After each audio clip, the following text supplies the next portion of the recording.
Thank you very much, Shocks. Before we carry on, I think Constantine's suit was awesome. Yeah, that's pretty. How do you get a suit with sponsor logos on it? It's pretty sweet. Guys, it is time for our 8th match of the day. Korea's Samsung Galaxy Ozone versus North America's Vulcun.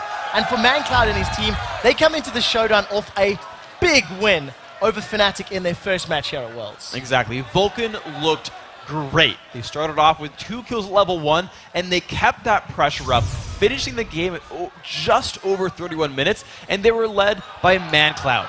He had a great game in Oriana. He led Vulcun in kills, of course. He had more kills than all of Fnatic combined. He also had at least 6,000 more gold than anyone else on Fnatic. The guy put on a great performance, and for a team based around ManCloud, he's not disappointing. Yeah, and now ManCloud and Vulcun step back onto the Rift. But this time, it is against the Korean powerhouse of Ozone. Yeah, and just a heads up for those guys who've been watching the seasons over in Korea, this is the team formerly known as MVP Ozone, but they've got a new sponsor and a new name, but it's the same team. These guys are incredible. So Ozone, they won the spring season in the Korean League, and they came 3rd during the summer season. So great results there, but because of their circuit points, they're actually Korea's #2 seed coming into this tournament. Yeah, and leading the way for Korea's 2nd seed is their terrifying triple threat of Imp, Dade, and Dandy. Yeah, so let's start with Dandy. This guy is widely regarded as the best jungler in the world. And we just saw Gambit playing with Diamond. This guy's taken his throne. Guy's incredible. He plays mobile junglers like Lee Sin and Elise. He's really good at catching you out. And when Dandy gets someone to recall to base or kill someone, that team capitalizes really fast on advantages that Dandy builds. Now next up is Dade, the mid laner. And he is amazing at assassins. His Zed is legendary, and he often becomes that during the game. But the most deadly player on Ozone is their AD carry, Imp. He has a hyper carry with great mechanics, and he's going to clean up team fights really, really, really well. He leads Ozone with a KD of almost 5.5. His Caitlyn and his Vayne are freaking scary. That's a massive KDA. Yeah, he's real good at this game. And now, since both these teams like to play for the late game, right? You've got Zuna, you've got Imp right here. The battle between the hyper carries is one that you kind of got to give to Imp here. Yeah, it's definitely something that Ozone will be hoping their AD carry will be out-damaging that of Vulcans. And you know, while Ozone do come into this match with one of those most deadly dual lanes in the tournament, they have a lot of respect for Vulcan's solo laners, as both teams fight to rep their regions right here at Worlds. I don't think I've ever played a Korean team. Because it's Worlds, I do feel like I'm representing my team and America as well. Playing against Samsung Galaxy Ozone, I think they're one of the best teams in Korea right now. They pick really strong picks. Just their synergy is crazy. 발컨에 대해서 아직 잘 모르겠지만 미드랑 탑이 좀 잘한다고 알고 있어요. 아직 많이 연구하지 못했는데 일 자신이 있어요. 개인적으로는 이제 한국의 대표 정글러가 저라는 걸 보여주고 싶은 거고, 팀적으로는 우승하는 게 목표죠. I think their jungler is probably one of the best ones. I'm going to learn a lot from Dandy. It's pretty exciting to know that I'm going to be playing against one of these guys, and just want to see how I match up. I absolutely love hearing these teams show a lot of respect to their opponents and basically feeling it out. These are very safe previews, saying we're not sure where we want to go, but we think if we play right, we can win. And that's the thing, it's the World Championships. Everyone here is a real threat and an amazing team. You go in saying, yeah, they're one of the best in the world, easy, right? Yeah. No one's going to actually do that. Maybe double if, but that's about it. Well, that's why he's on the analyst desk. Yeah. Oh. So let's take a look at those starting lineups. In the blue corner, it is, of course, Ozone. And instead of Hom in the top lane, it is going to be Looper. In the jungle, it will be Danny, as well as Dade in the mid lane with Imp and Mata as your AD carry and support. And on the red side, it is Vulcun with Psycho Sid in the top lane, Smithy in the jungle, who, by the way, we talked about junglers a second ago.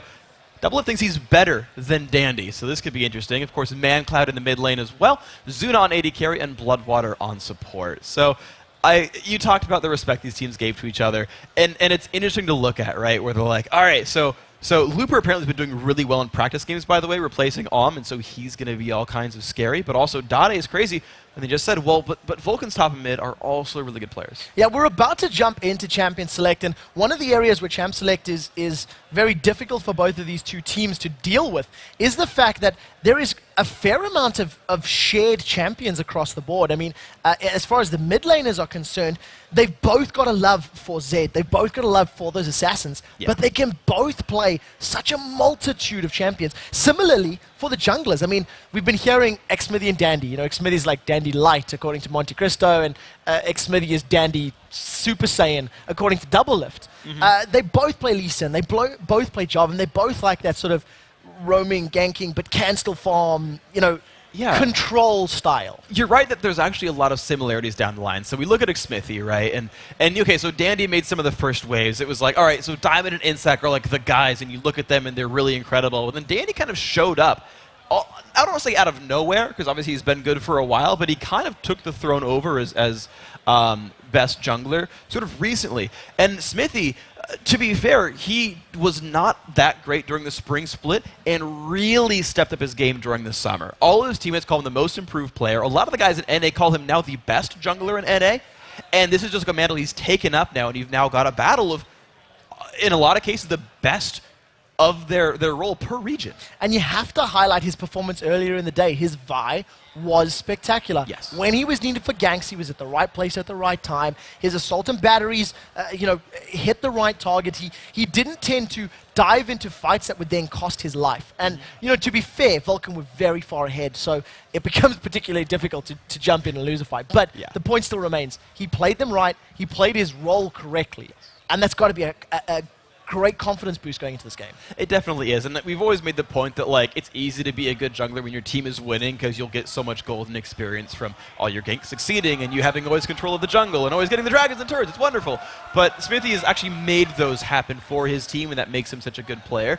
But I also want to take a step back and look at actually the teams overall and how they play, because looking at Ozone and trying to figure out what they're all about, they're actually pretty reserved. They're kind of like a really good version of the old Counterlogic Gaming NA squad back when they had Hotshot. And this is still assuming that Hom was playing because we haven't seen this team with Looper. And they're very safe.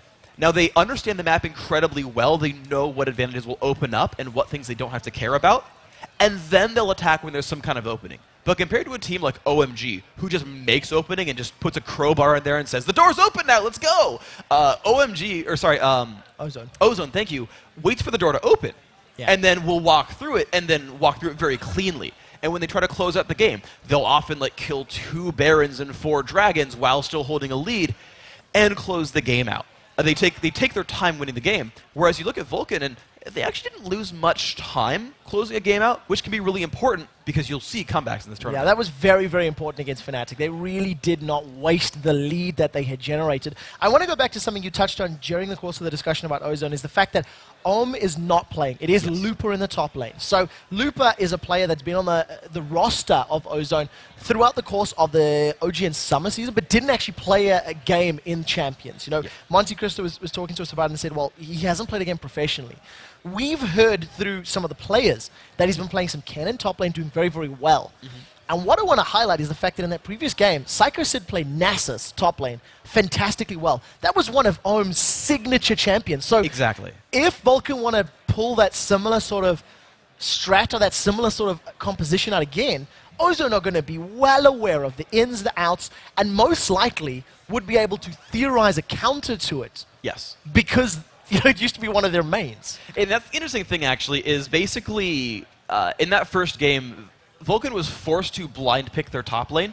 That Fnatic waited until the last pick to pick a champion for Soaz, and so they had to say, well, we can't just like run Jax against whatever. He'll get counterpicked, and it'll be a horrible experience. And so they picked Psycho Sid, a safe top laner. And the thing is, safe top laners were kind of Home's specialty, and he would just play guys like Shen and Zac, at least before the nerfs, or play a lot of Nasus, and just, well, I can't lose lane, and I'll be a split pusher, and I'll just pull attention and whatever. Now, with Looper being more carry-focused, right, you've got to expect he plays those, even though we talked about it in the pregame, those Trinity Force top laners that we haven't seen yet, you expect him to play some more high-impact champions, and that'll be a fun matchup, because Xmithy does really well in lane. He can beat up people who play high-impact champions. Well, we'll have to see how it works out. I'd like to pose a question to the analyst desk for later. So far, we've seen those Trinity Force champions in the AD carry role. Not so much in the top lane role. We're still seeing those traditional sort of tanky initiator tops. But that is an aside. We are into champion selection for Samsung Galaxy Ozone taking on Vulcun. And the first couple of bans, Kenan, the first Corki ban, he's 8 for 8 here at the World Champs Day 1, as well as Zed in Lee Sin. So fairly predictable bans. Yes. But we were actually expecting maybe Ozone to play Kenan, so that's a bit of a change. And I want to see if Vulcun will actually ban Elise out here, because Dandy would love to play that champion, but it shows me really on both sides, these teams have been doing their research. I think getting rid of Cannon for Psycho Sid, it's one of his known high-impact top laners that he still plays, compared to the Shen Nasus and whatnot that you see him play more often. But now with the Zyra ban, I wouldn't be surprised to see a first pick Sona instead by Ozone. Like, this is what we saw Gambit do a second ago, is they banned one, picked the other. Here's the exact same setup on a lot of different fronts, actually. And you can also remember that not only do they have that option available to them, but the Nami is a champion that Mata has played exceptionally, and of course, Thresh being the third champion, which of his most played. So Thresh, Zyra, and Nami, the 3 most played champions there for Mata. So Ozone may be playing it a bit safe, blocking the support. They're not revealing anything about their comp.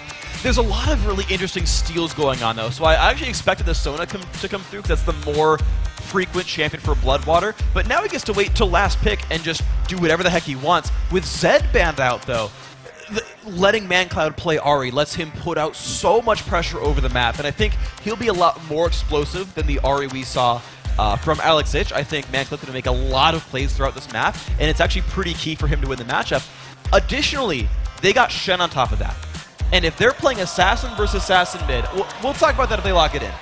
When we talk about Assassin versus Assassin mid, having a Shen on your team means you will win the Assassin versus Assassin matchup, because you get a 300-point shield and then don't lose the fight. ManCloud can heads up Dade and win.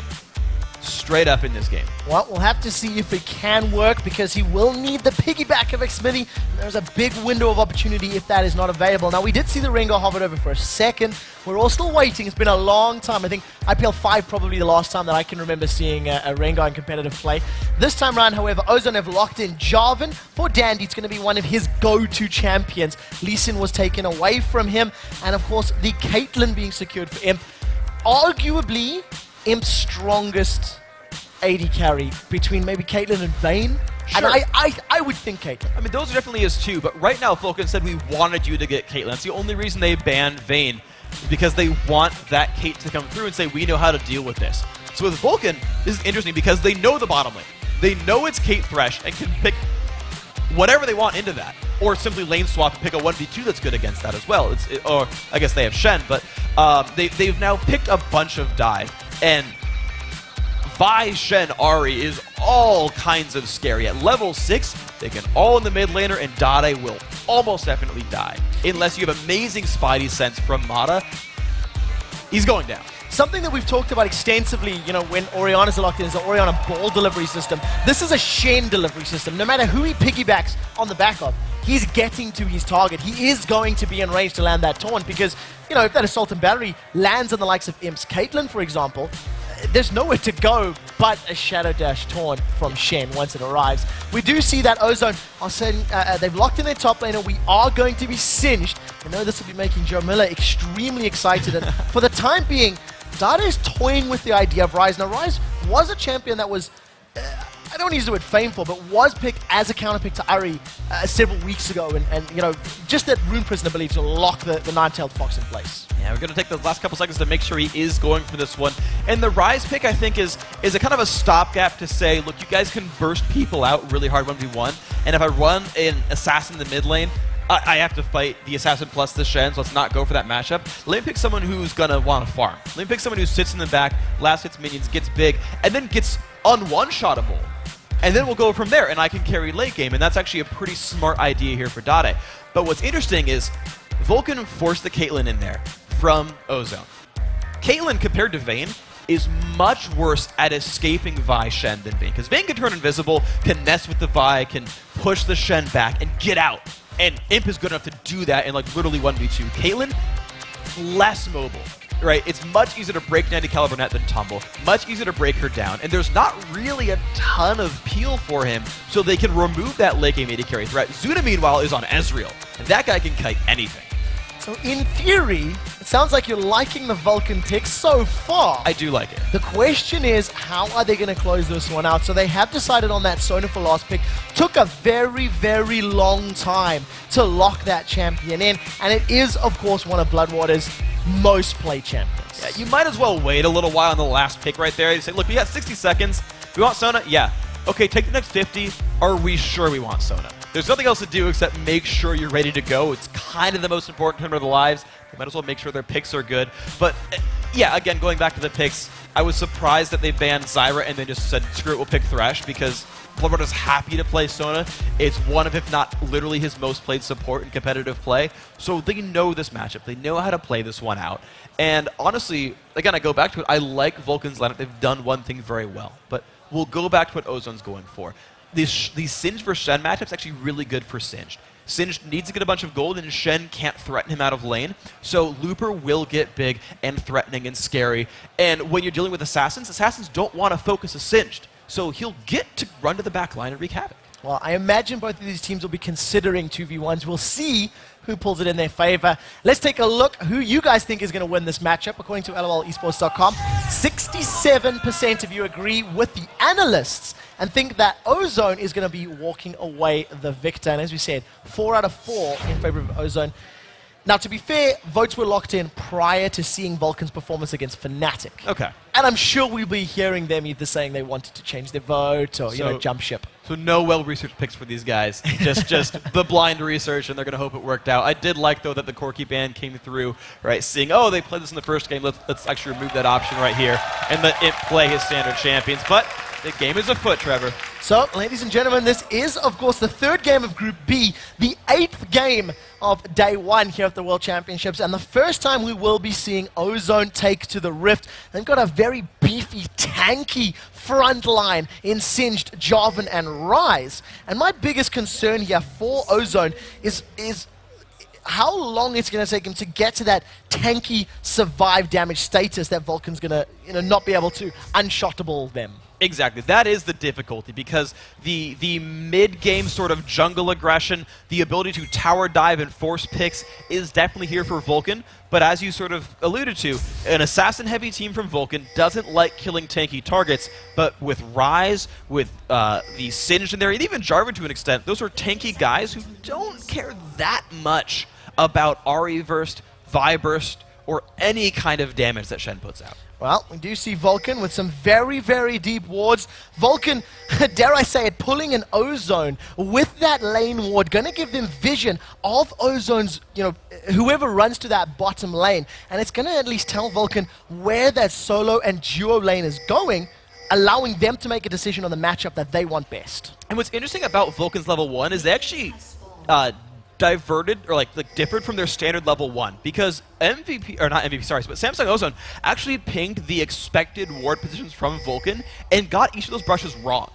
They actually, they're revealing similar locations on the map, but as far as the ward is here, Vulcan actually switched up their ward patterns, which you never know might just give a bit of an edge in the level 1 gameplay. Well, any little advantage is what matters. A game of inches, if you want to quote a popular Redditor that came up recently. We do see Vulcan now setting up potentially for a straight-up 2v2 matchup. From what I can tell, Ozone have not revealed themselves on the map until that second Imp walked across the ward. So now Vulcan are well aware that we're going to have effectively a straight skill matchup. But Zuna and Blood were in lane earlier. They should have an experience advantage. Exactly, and this will actually pay out pretty well, because they, just like Caitlyn, they can fight from pretty far away, and under the cover of a minion wave, it's easy to get poked like this down. Imp and Mata will have a fairly rough time early on in this lane, as long as Vulcan can hold on to a minion wave lead.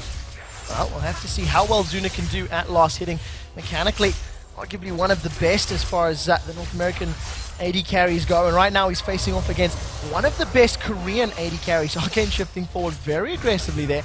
It's a couple auto attacks down, but tending to put more damage on Mata than him. And you look at that move right there. As soon as Ozone hit level 2, they said this is our only chance to get footing back in the lane, but missed both skill shots. But here comes a bunch of pressure top lane. So Dandy and Looper, they're walking themselves in, trying to force Xmithy away. Looper's going to steal away. Actually looks like both of those golems, in fact, so some counter jungling and the buddy system in effect. And that's what happens in a Singed versus Shen matchup.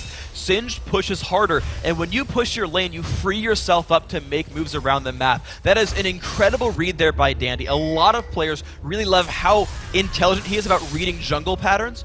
Knowing Smithy started on the bottom side of the map, those wards spotting him go to double golems, he knew when that was coming across, pulled in Looper, stole stuff away, and that was an incredible read. Well, we did see on the bottom lane, Zuna, no barrier available, Bloodwater, no exhaust available. They went toe-to-toe. In the top lane, they're trading a lot of damage back and forth. Looper with Ghost Teleport. Remember that Psycho Sid does have Flash Ignite, so if a duel were to break out, that Ignite might be able to tip things in Sid's favor. They would definitely help him out here, and you can see actually Looper right away already recalling back for some more sustain. He's ran out of potions, but said, you know what, I'm going to run out of potions, no big deal, I'll just teleport back. Got a ward, which is so big. Looper went to lane without a ward, and he didn't get burned for it. Smithy didn't get a gank. So that's actually really big. Now Looper's going to have an even better time in this lane. You'll see him build a lead over Sid. And he actually used that teleport to join the top lane. So even, not missing out on any CS that potentially may have happened to him. He's got that Dawn's Ring as well as that Mana Crystal in his back pocket, a ward, and a whole bunch of potions. That's 5 of them, in fact. So he's going to be sticking around for an extremely extended period of time trying to get control of this lane. And keep in mind that teleport will not be up until about 9 minutes into the game. Sid will have Stand United before then. He'll give up pressure on the turret, but if Vulcun did want to go for an 8-minute dragon, they can make that a 5-on-4. Well, we'll see if that works out for them. Death Sentence goes out. Zuna too far down the line. Now remember, there's no barrier available.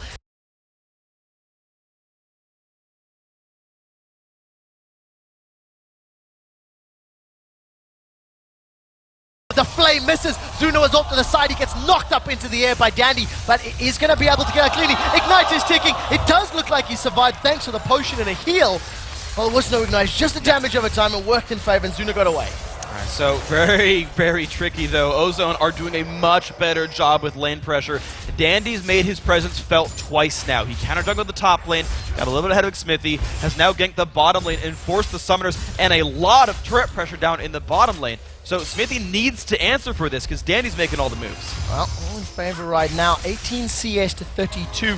Zuna is falling further and further behind. Dade's in trouble. Mancloud doing the best he can to trade. Ignites have gone backwards. Mancloud has 1v1. Picked up first blood. And the highest kills mid laner has secured the first kill in the game against Ozone. He did that without having to recall, without having to use Spirit Rush. He actually hit level 6 on that duel. What a great job there. Mancloud is now, there we go. It's the Mancloud Ahri. This game is now about him. The top lane's going to be rough. Sid's going to lose that lane. The bottom lane, Vulcun are already losing. Mancloud, you've got your work cut out for you. And we do see he's got a Spirit Rush available. He's got 2 levels over Dade. Double Dawn's Ring plus the Fiendish Codex. A dual flay pulls Zuna and Bloodwater backwards, and a very nice trap from him could have kept Zuna in place if there was no Arcane Shift available. He put it right in the direction Zuna had to run to most efficiently run away from that matchup. It was good for Zuna that he had his Arcane Shift back available, but there you can see why Imp and Mata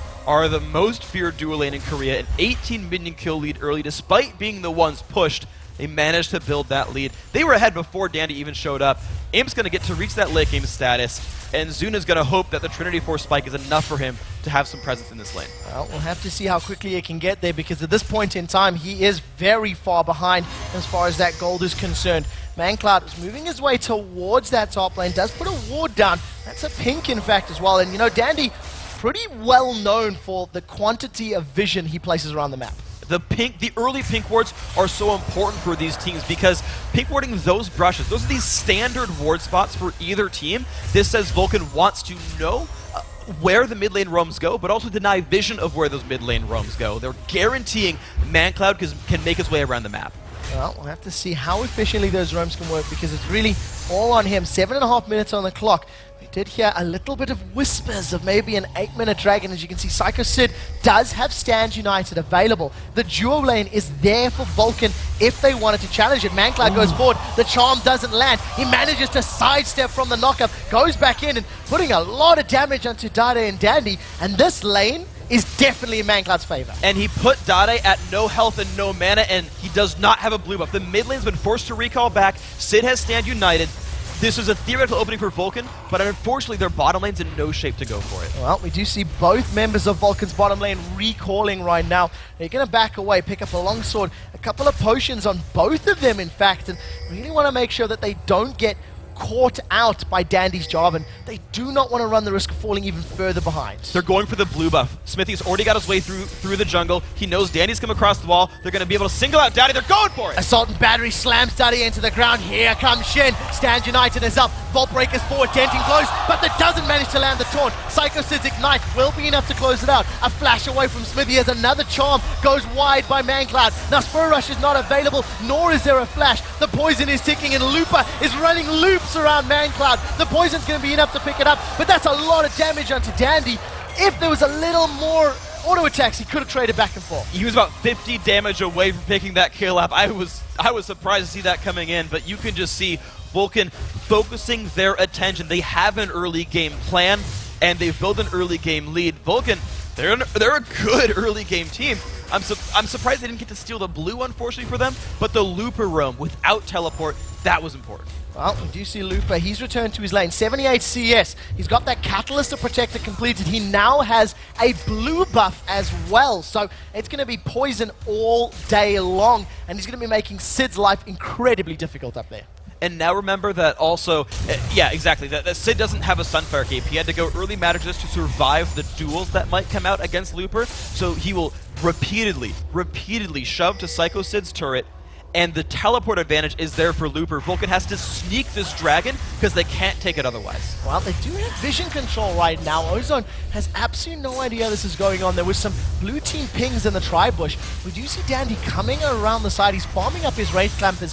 ManCloud and Smithy should be able to pick this one up cleanly. And Vulcun, like ninjas, sneak that dragon away, completely unknown to the Ozone members. That was well played. Now, to be fair, there might have been an inkling because there was a ward over dragon, and Smithy had pinked it just a couple seconds ago, but the lane could have roamed if they wanted to. That was a possible contest there for Ozone. So Vulcun, again, finding themselves an opening, only a 1,000 gold lead. The only way they're ahead right now was that dragon sneak, so keep in mind this game is very, very close. ManCloud's making the early moves, Sid's back to farming in the top lane, and now that he's tanky enough to survive Singed, and there's no dragon on the map, he could just farm up, wait for Sunfire Cape, Sid's going to be okay.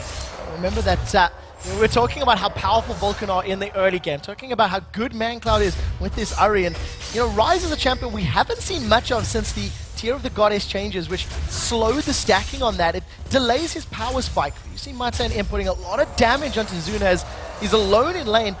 Bloodwater's been back a few times without Zuna's Ezreal, and it's resulting in a 30 CS advantage right now. Yeah, that bottom lane, the Thresh pickup ended up working dividends. Zuna gets caught. Take a look at that. The Flay throws him forwards. A flash forward after the net. She acing the hole coming down. It's not going to be enough, but that's very close. The Ignite was ticking away. True Shot Barrage goes down just to clear out the wave as much as possible. But Zuna is in trouble against Imp's Caitlyn. And Zuna's not really getting any help from his team. This lane has been left to sit there. Oh! Crescendo goes down, and that didn't catch anybody. But it forced the flash from Imp because Smithy was coming right in behind that and said, we think we can pick up the kill there. So actually a trade of flashes is not the worst thing for Vulcun. But like I was saying, they weren't getting much help there. Smithy finally showed up to the bottom lane for like a real gank. But it's really Vulcun focusing the mid lane, trying to remove Dade. And the interesting thought is, I always like thinking about what champion a team first picks. Because I feel like if you're going to first pick something that better matter for your team. And they first picked Thresh for lane dominance. That has happened here for Ozone. Vulcun said, you didn't pick Ahri? Great, we'll take it. That's gone well for Vulcun. Well, ManCloud's going to be hoping and praying he can dodge and sidestep and Spirit Rush away from Matter's hooks once we get to these mid-games, because if you add that crowd control plus Ryze, ManCloud's Nine-Tailed Fox is not going to have 9 lives, and he's going to get shut down. Mata sneaking himself around the side, but he has walked over a ward, so Bloodwater and Zuna back away. Very, very well timed there. They're still 30 CS behind. If Zuna can continue to hold this lead, it will become less significant as the game goes on. However, Kaden will always outscale Ezreal as far as that on-hit damage is concerned. The one really sort of opening that Vulcun has is that Trinity Force is cheaper than Infinity Edge by about 200 gold, and Zuna didn't go for upgraded boots. So that's 200 gold he saves from just the item being cheaper, and another 575 from not going Berserker's Greaves. So despite that 30-ish minion kill deficit, Zuna will hit his first big item about the same time as Imp and will have a similar power spike. So Vulcun actually has a fair bit to work with in the mid game. Well, we'll have to see how well they can make use of that. Dragon was secured a couple of minutes ago, and it was one that Vulcun were able to sort of sneak away thanks to some great timing and great positioning. Ozone will not be wanting to let that happen again, so we'll see how well they can set up their vision and try to defend it. Rodovage is completed by Lupa in the top lane there. That's going to be stacking up. You see in the bottom lane, Zuna taking, once again, massive amounts of damage, and very luckily for him, Bloodwater Sona is keeping him as healthy as he possibly can. Yeah, that's a really fortunate pickup for Vulcun. If it weren't for Sona, I think it'd be a much worse matchup for Zuna. But it's also worth mentioning that Ozone's going to keep scaling. You talked about Caitlyn getting crazy late game. You talked about Ryze stacking up. If Vulcun don't keep making moves, this actually will start to turn sour for them. Well, ManCloud, we caught a glimpse of him. He had a 2-level advantage in the mid lane. Right now, Lupa has turned the tables on Vulcun. He has a 1-level advantage, and he's doing, you know, what Singed do best, and basically playing like a bit of an a-hole. He's just pulling Psycho Sid around. He's farming behind his turret. He's being a nuisance as much as possible. But to Sid's credit, I actually called the matchup wrong. I said it would be really rough for Sid. He'd fall behind. He's actually exactly keeping up in minions. In fact, this lead was bigger before, so Sid has actually grown a minion kill lead over his opponent. The early Spirit Message kept him from doing much of anything. Oh, a great charm there onto Dandy. ManCloud, Spirit rushes away. Here comes Stand United. There's a teleport in from Singe. Lupa wants to get involved in the fight. Smithy's going to be in trouble. The charm is going to delay Mata, but it's not going to be enough. True Shot Barrage flew across members of Ozone, but a great pickup. And now with Dragon spawning in a minute, they may decide to stick around. Well, they can't just stay right there. They've probably got to go back to their own lanes. With teleport down, that might be rough. This could be a catch in the city. Probably toast. So always may see who they're going to fling forward. A very nice taunt's going to hold Lupa in place. Orbit Deception goes up by ManCloud. He does get caught. Fling, rooted. The bounce goes back and forth. That's another kill for Lupa. Sid is able to pick up a kill onto Dade, but Lupa is just running circles around Vulcun. He's 3-0-0. And a Singed that is 3-0-0 with Rod of Ages and a bunch of kills, gold. Yeah. That is a scary position to be in if you're a Vulcun member. It is a very, very scary Singe, and what you've got to look at then is how can Vulcun deal with him, because all the hopes for the mid game are going to rest on Looper. Late game, okay, you can rely on Imp and Dade, but Dade's off to a very, very slow start. He has the least gold of any of the traditional carry lanes on his team, and I believe in the game overall. But here comes a gank for Smithy for the bottom lane. Salt and Battery throws down. That's a double crescendo. That's exactly what Vulcun needed. They picked up the kill onto Mata. Exhaust is now worn off on Imp, and he's doing the best he can to hammer away. Dandy is trucking away. He does not want to get involved in this one, and Vulcun will be able to pick up 2 kills for 0, and one of them went to Zuna. And look at the timing of the gank. Dragon is spawning right now. So let's watch this gank come in. Smithy managed to sneak in and just says, screw it, all in the Thresh, because Thresh would otherwise be able to pull in Imp with the Lantern. And the exhaust on Bloodwater early to make sure Imp cannot run away just gives so much lane control here to Vulcun. There's nowhere for him to go. Very great pickup. There's the Dragon as their reward for Vulcun. Oh, we do see Jarvan comes in, doesn't manage to smite it, not used. Now he does have Flash available. He is going to use that to get over the wall, but they managed to get the Flash out of Dandy's Jarvan, and Vulcun with a 3,000 gold lead. ManCloud now jumps into Dade, but his charm went wide. ManCloud's charms have not been hitting yet in this early game. You're right, they absolutely haven't been. Some of that, at least in this case, was Dade's Ryze ultimate giving him bonus move speed, lets you more easily dodge Ahri, which I actually like as now a matchup choice because you've got some of the tools to break apart what Ahri wants to do, and because your innate tankiness by being Ryze is decently high, Ahri needs to land skill shots to actually kill you. Compared to killing an AD carry, or maybe like a Zed, you can rely on Deathfire, Grasp, Spirit Rush, and Foxfire, the things that don't require aiming, aside from clicking on your opponent to deal damage.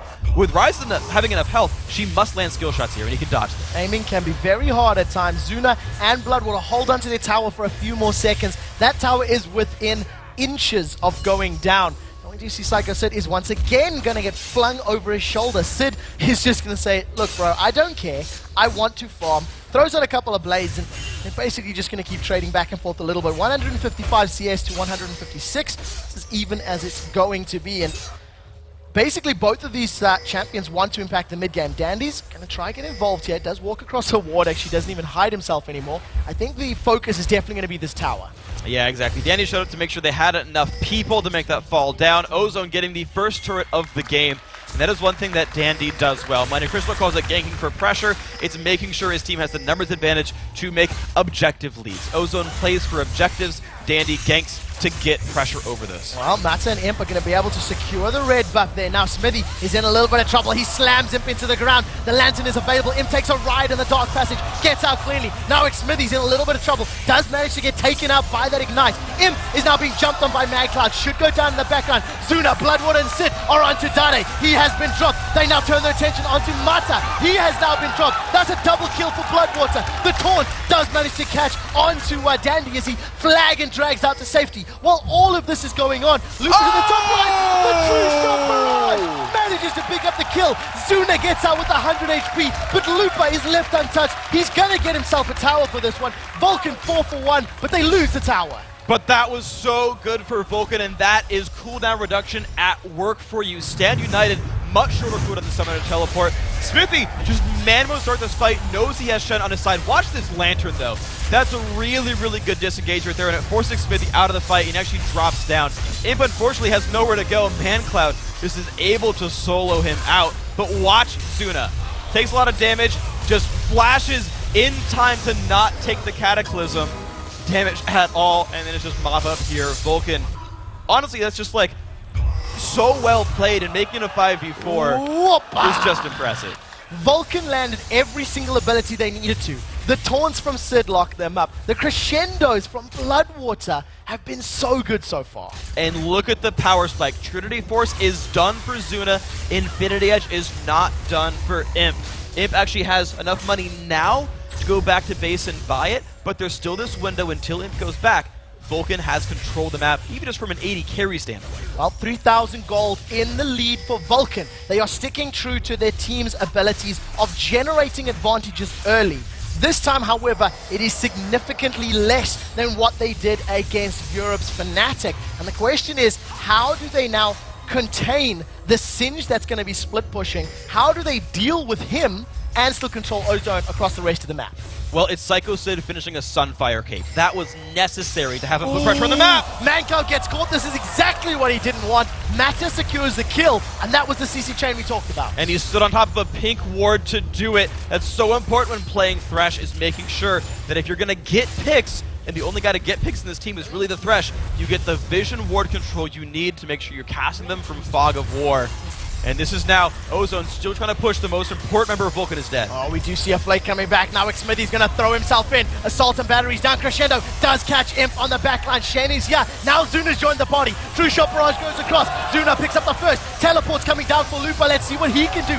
Zuna with double buffs up is trying to control the fight. They've traded support for support as the ace in the hole slams down Smithy. Lupa's going to be forced to run away. He doesn't want to fight double buff Ezreal under tower. And that was a 2-for-1 fight that Vulcun started. That was not the best idea for these guys, pulling the gold back to equal between these teams. You see what happens when Vulcun doesn't have their mid laner in that fight. The picks, so important here. And as we mentioned, so the Sunfire Cave, important for Sid. It'll let these guys push the mid turret down. But Sid, honestly, I feel like Vulcun could go back to what style worked for them against Fnatic, which was go send Sid on his own. He will teleport more frequently than Looper. He has about half the cooldown, less than half the cooldown on his global teleport. So Sid can keep that pressure. And now with the Sunfire Cape, he can win a duel against Singe, and he can keep the minions dead about as fast as Singe can do that as well. So in telling Psycho Sid to channel his inner Tom Hanks, stick himself on an island, find his Wilson, and use that to keep control of Lupa, because it's what he does best. And as a split pusher, to deal with a split pusher, we'll see how this works. Does get caught up, rooted in place by that Rune Prison. Ignite is now ticking, but here comes Bloodwater. Crescendo's going to be up in a second. The question is, does he want to use it? Now we do see Sid is down. True Shot Barrage comes out as Dade is dropped to below 200 HP. ManCloud is forced away out of the fight. Spirit rushes backwards, doesn't have any more charges. As much as Ignite, I believe, picks up the last bit of damage. Now Zuna wants to try and clean up. He will get one onto the support, but he's taking a lot of damage from the Infinity Edge Zeal. Barrier has already been used. Imp has barrier available. Zuna is looking for Dandy, not going to be able to pick it up, and Imp gets the shutdown plus 500 gold. Now all of a sudden Smithy's in trouble. He turns back, manages to dive onto Imp, breaks the denting blows, but that's a double kill for Imp. The last person you want to give kills to.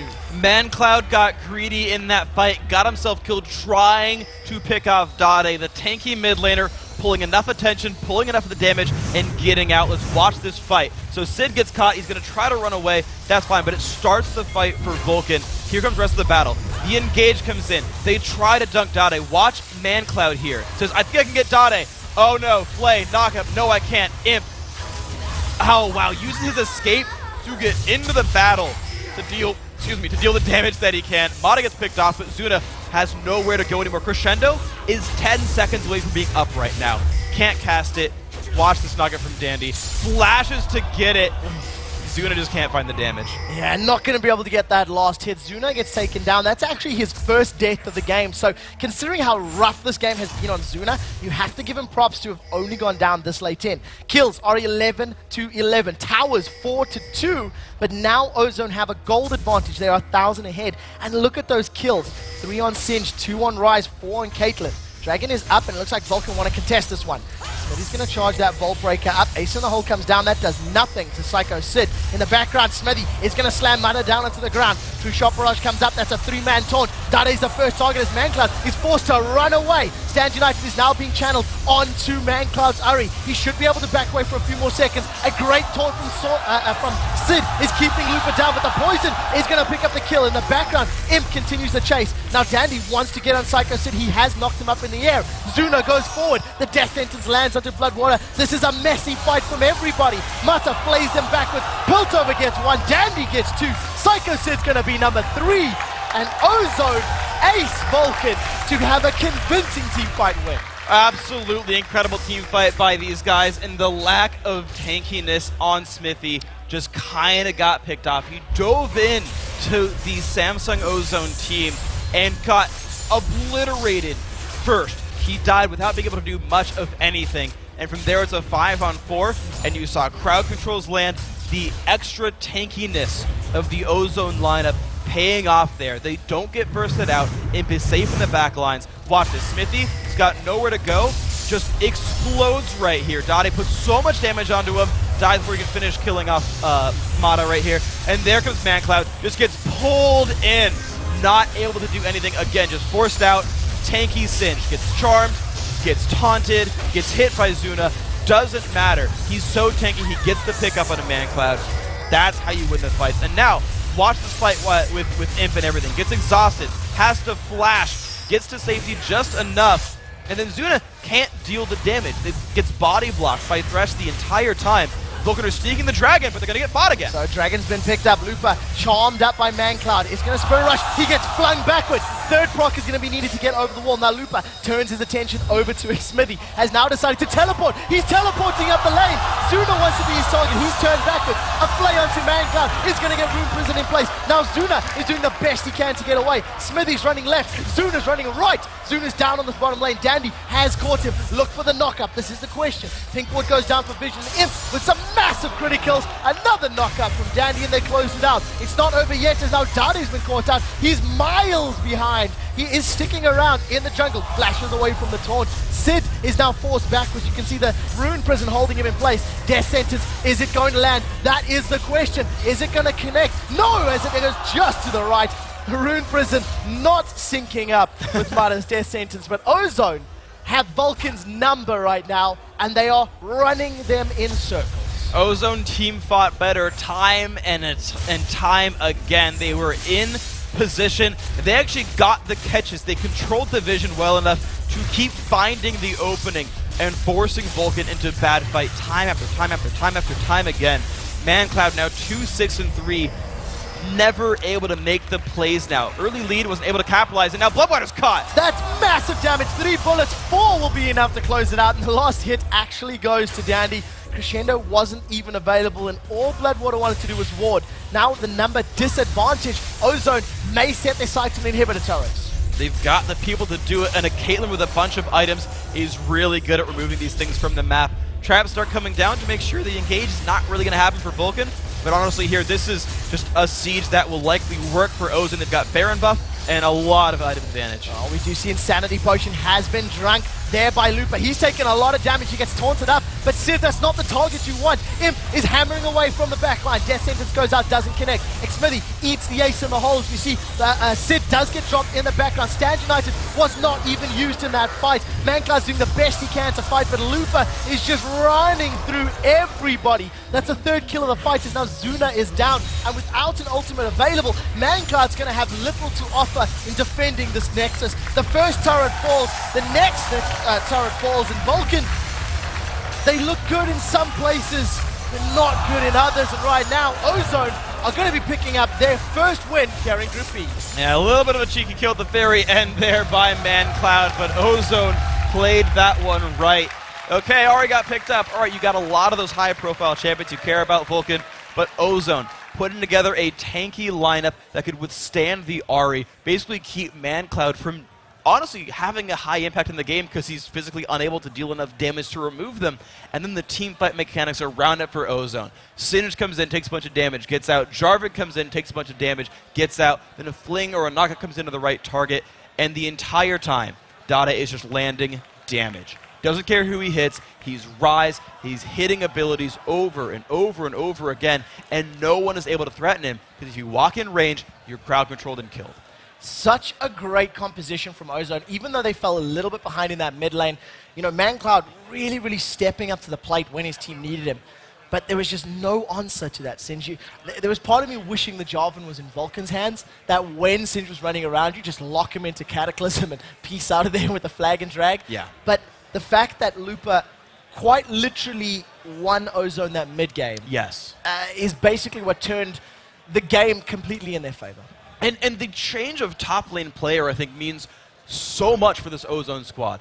Normally was playing these tanky, sort of low-impact top laners. You could split push well, you were pretty useful, but you didn't make big plays. The added Looper to his first major tournament ever, and it's the Season 3 World Championship, and you're down early, and then you still come in and make plays. Looper did so much. As you said, he carried the mid game, and his injection of champion choices and play style and playmaking made that game. There was something, you know, that came out during the interview with Mata earlier, and he was saying, look, you know, we put Lupa in, we think he'll do well. And when we were talking about Lupa with some of the guys in the analyst desk earlier, Crepo and Doublelift were saying that when you've got this player on your sixth man slot, the hunger to prove I deserve to be on the starting team, that, you know, that drive that says, I'm going to show up, I'm going to play well. I know that the Lemon Dogs scrimmed Ozone, and they were saying, like, Lupa is super, super good, and he's, like, arguably the best player on the team. It's something you cannot discount. Lacking in experience, but making up for it in ambition and drive can definitely be the difference, especially on this massive stage. Exactly, and the practice has paid off, the roster swap has paid off, and his hunger has been sated a little bit. Now, I think he'll want to go for the Giant Cup at the end of it and the $1 million prize for the first place team, but I mean, we really can't sing enough praise for how well he's done. He was given a matchup, they picked his champion late and said, here you go, we've given you a matchup, a counter pick, a 1v1. Yeah, he can teleport more than you, but we believe in you to make more plays than him, and that is what happened. So, Vulcan, they beat Fnatic earlier, they've just lost to Ozone, they're 1-1 for the day. Ozone have picked up their win. They played Gambit later today, and Gambit looked very, very good against Mineski. Yes. The question is now, how do they go into that matchup? You know, Gambit, they would have done all their research coming in, and now they've just watched this game. They may have to go back to the drawing board. It's interesting because Gambit's a sort of team that I kind of go back and hearken to them as being an early aggressive team. When they first broke out into the scene way back when I Am Kiev, they were like, oh man, aggressive counter jungling, we shove lanes all the time, and then we go and help Diamond in the jungle every time he steals away a buff or we contest Dragon. That was the first thing they started doing. And that playstyle has worked so well so far in this tournament, is aggression, pushing, helping your jungler out, right? And when Dade got dunked on in the mid lane a whole bunch by Vi, when Dragon started getting taken, that was what Vulcan was doing right. And Gambit, that is their initial strategy style. Now, I think Gambit are also better at closing out a mid-game lead than probably any other team in this tournament. They're very, very good at clinching wins. They've been the aggressive team that got early leads for a long time, and they were dominant for a long time with that style. I think if they can get the same early game as Vulcan, they'll close it out better than Vulcan did. Well, we'll have to see if the analysts agree with us on this one. Guys, we do have to take another...